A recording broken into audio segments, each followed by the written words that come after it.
Now that the seniors have finished their presentations, let's take a look back on how they did and how they have grown through this experience. I worked with an organization in Brooklyn Center, Minnesota called Crescent Cove. I worked with Living Well. I worked with Rivers of Hope.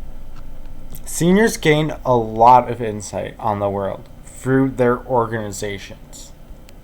They help women in need when you're struggling with a domestic violence issue or family support. They kind of just lend that hand.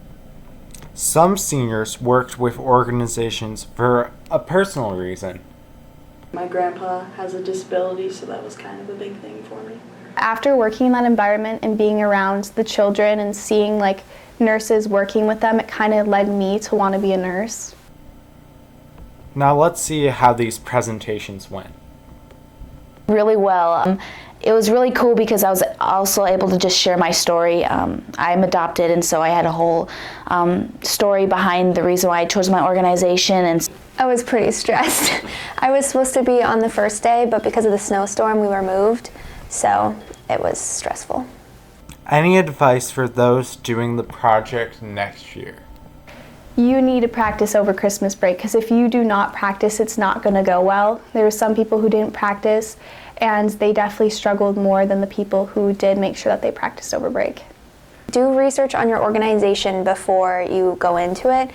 Be sure that you know what you want to do and know who you want to work with, and then come into the interview with a plan in your mind. for me, I had an idea and I thought this one organization would be perfect, and it didn't, and I didn't have a backup plan. So make sure you have a backup plan with the organizations, but also pick something that you're truly passionate about and a story that you can be confident sharing. One of our students even ended up going to the Capitol with her organization. So last week, Pro-Life Action Ministries, they asked if I would testify at a judiciary meeting at the state capitol.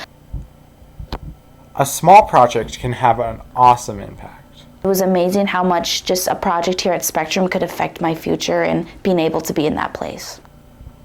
This has been Ty and Josh, Noise News.